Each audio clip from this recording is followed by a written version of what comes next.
안녕하세요, 롱장입니다. 세종시 나와 있으면 재밌는 게 뭐냐면 여기 세종시거든요. 그 사장님들이랑 대화를 하다 보면요, 그 사장님들이 중개해 주신 분이나 세입자 분이 공무원분들이 당연히 자연스럽게 비율적으로 높겠죠. 그럼 거기에 주요 보직이나 고위직도 있단 말이에요. 아주 고위직은 다른 분이 대신 나오시지만 저도 거래를 해봤지만 그러면 다양한 얘기를 들을 수가 있어요. 구두로. 그래서 지금 부동산에 관련된 대출 시스템이 어떻게 되어 있냐면, 최종 마무리가 금감 원장님께서 은행 자율화에 맡기겠다. 그러니까 가계 대출은 통제해라, 너네 이거 선 지켜라, 그 은행 자율화에 맡기겠다, 대신에 실수요자는 피해가 없도록 해라, 이렇게 세 가지를 얘기를 했거든요. 근데 그거에 대해서 이건 그냥 제 뇌피셜이라고 생각하세요. 저도 그냥 주워 들은 거니까. 근데 거의 이게 틀린 얘기는 아니거든요. 이 관련된 일을 하시는 높으신 공무원분이 뭐라고 하시냐면은 불쌍하다고 하셨대요.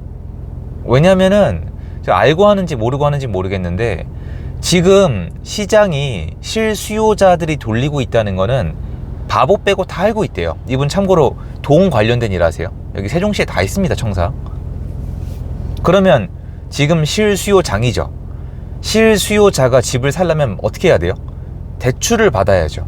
실수요자가 전세로 들어가려면 대출을 받아야죠. 그게 아니면 비싼 월세를 내야 되니까. 그럼 실수요자가 움직이면 어떻게 돼요?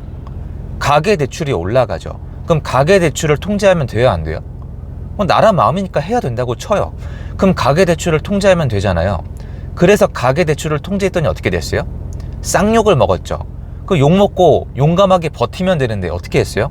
쪼르륵 나와가지고 죄송합니다, 미안하게 됐습니다, 은행들이 뭘 몰랐네요, 은행 자율화에 맡기겠습니다, 니네 잘해?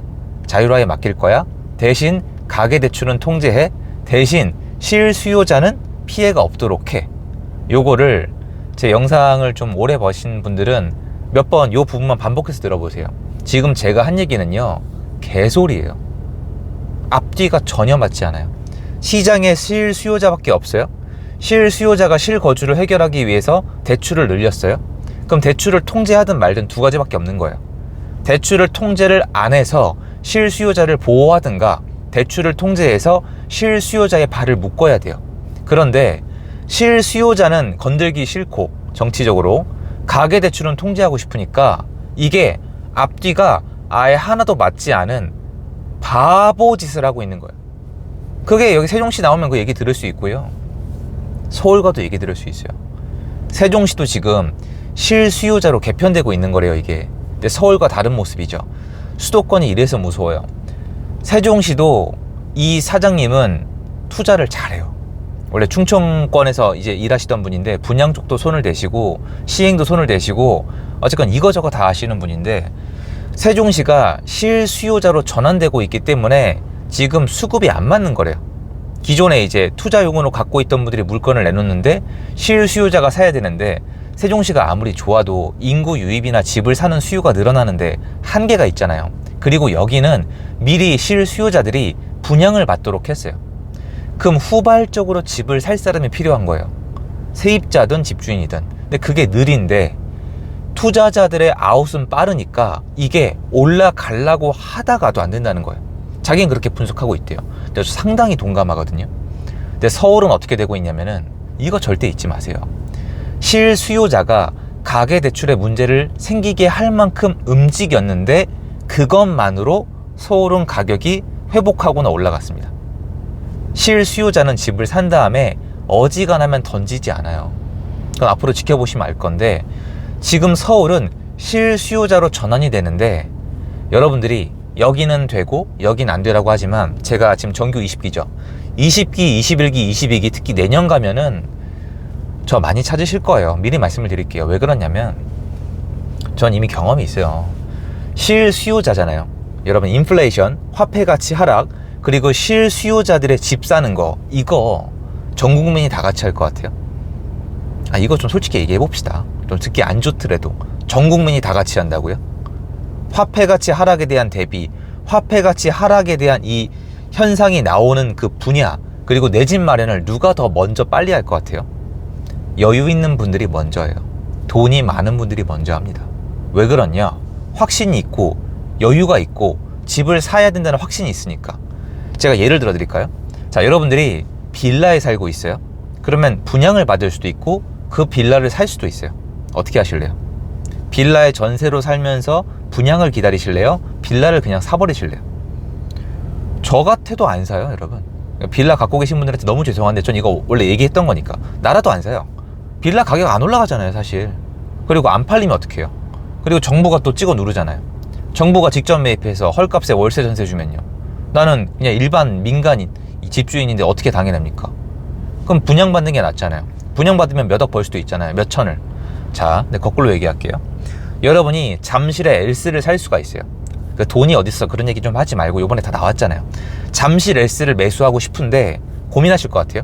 아, 요번에 잠실 엘스에 전세로 들어가서 살면서 분양을 받을까? 잠실 엘스를 이번에 살까?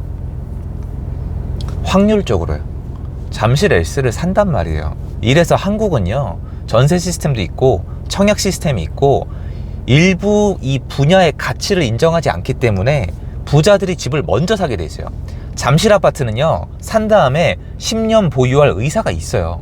역사적으로 오를 기대감이 있어요. 실제로 그렇기도 하고요. 인플레이션도 먼저 반영이 됩니다. 그래서 부자 동네는 집을 먼저 사요. 실수요자들이 부자 동네는 먼저 산다. 이게 역사예요, 그냥. 그러면 중단이나 중하단의 사람들은 멍청해서 늦게 사느냐? 그렇지가 않아요. 아까 말씀드렸잖아요. 빌라 왜 안 사죠? 상승 기대감이 없으니까.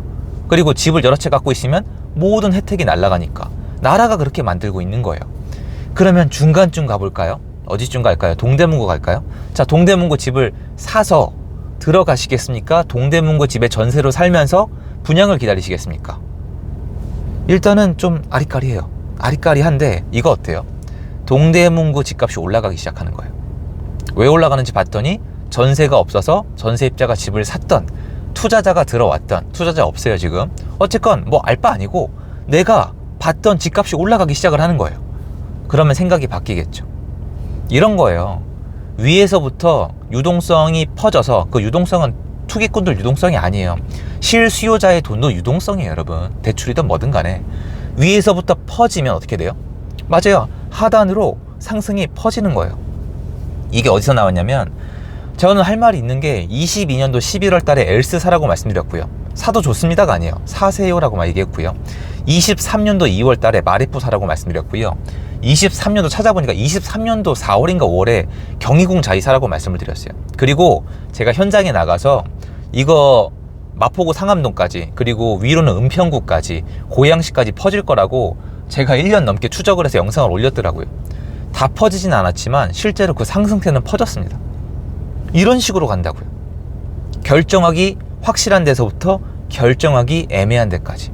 그래서 결정하기 애매한 데는 전세가가 중요해요. 여기 집값을 움직이게 할 수 있는 근거가 달라요.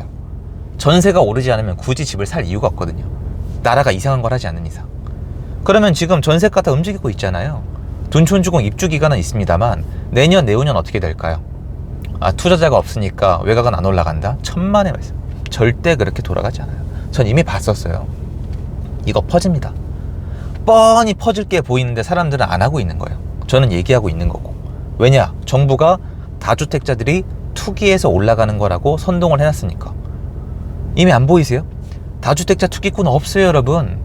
있다고 믿으세요? 좋아요. 댓글에 이번에 다주택자 투기꾼이 서울의 집값을 요번에 몇 년 만에 올랐다면서요. 올렸다는 데이터나 기사가 있으면 링크를 달아주세요. 한 개라도 좋아요. 아, 이번에 서울 집값이 많이 올라간 이유는 다주택자 투기꾼이 갭 투자를 열심히 했기 때문이다. 못 찾으실걸요? 내가 못 찾았으니까. 그러면 실수요자는 피해가 없는 선에서 가계대출 통제를 해라? 이건 개소리라는 거죠. 불가능한 거니까요. 실수요자대로 개편되고 있고 이미 실수요장이에요. 당연히 남아있죠, 다주택자가. 던지고 있겠죠, 어디선가. 그래도 실수요장은 맞아요. 수요가 그들이니까. 그러면 이 논리로 따졌을 때 지금 상단에서 이미 시작됐죠. 상단은 무섭게 올라가고 있잖아요. 상단에서 올라가고 있는 게 무시할 게 아니라는 거예요. 위쪽에 지금 원벨리 60억, 아리파 50억이 무시할 게 아니라고요. 남의 얘기가 아니에요. 늘 항상 이 타이밍에 남의 얘기라고 얘기해요. 세종시도 지금 안 된다 얘기 나오고 있어요. 그러니까 시간이 얼마나 걸릴지 모르죠. 이 도시는 수요가 어떤 속도로 들어오는지 알 수가 없으니까 까딱 잘못하면 대전으로 가버리거든요. 이건 지켜봐는 게 맞지만 서울은 데이터가 있단 말이에요. 그러니까 내년부터 경기도권 입주 물량 부족하잖아요. 인천도 줄어들어요. 수도권 공급 어떻게 할 겁니까? 대책 없죠. 월세 올라가고 있죠. 전세 상승 막으려고 지금 이거저거 하고 있지만 어렵잖아요. 근데 여전히 다주택자 투기꾼, 실거주자 보호 이 얘기를 아직도 하고 있으니 전세가 문제가 해결이 되겠습니까? 전세 제공이 누가 하는데요?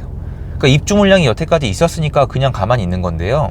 이제 입주 물량 줄어들어 보세요. 내년부터 어떻게 되나. 전세가가 100여 나나. 지금까지 전세가가 올랐다? 몇 주째 올랐다? 이제 시작이에요. 보세요. 어떻게 되는지. 근데 이것도 모르고 지금도 집을 사지 마라. 둔촌주공 입주기간에 30%가 떨어질 거다. 둔촌주공이 악성 미분양이라고 10억 밑으로 떨어질 거다. 그거 얘기했던 사람들이 뻔뻔하게 얼굴에 철판 깔고 지금도 큰 소리 치고 있으니 선생님들 그거 선생님들 덕분에 국민형 편형 84 있죠. 경쟁률이 4대1이 안 나왔어요. 선생님들 덕분에 지금 10억 넘게 올랐거든요. 얘기 좀 해봐요. 그것도 투기꾼이 올린 거예요? 투기꾼이 어떻게 올려요? 아예 살 수가 없는데. 과학적으로 설명을 좀 해주세요. 과학적으로. 실수요장이에요. 이거를 멈춰 세운다고요? 멈춰 세우면 나중에 더 튀어 올라갈걸요? 전 세종시에서도 느껴요. 세종시가 그게 장단점이니까. 실수요자의 유입 속도와 그들의 갖고 있는 돈의 사이즈가 측정이 안 되고 있으니까. 근데 이것도 점점 각이 나오겠죠. 이번에 각이 잡히나 했는데 매도세 또 무시할 수 없네요. 아무튼 이걸로 보세요, 여러분. 이걸로 시중에 뭐 살 돈이 없다, 살 사람이 없다 이런 헛소리도 믿지 마시고 다 틀렸잖아요. 지금 내년 내후년 시장은 더 할 거예요. 이제 저는 세종시 와서도 그걸 느껴요. 지금 그거 말씀드리고 싶었고요. 또 다음 이제 스케줄 하나만 더 소화하면 될 것 같아요. 힘내보겠습니다. 오늘도 덥네요. 여러분 힘내시고요. 각자 도생합시다. 여기까지입니다. 감사합니다.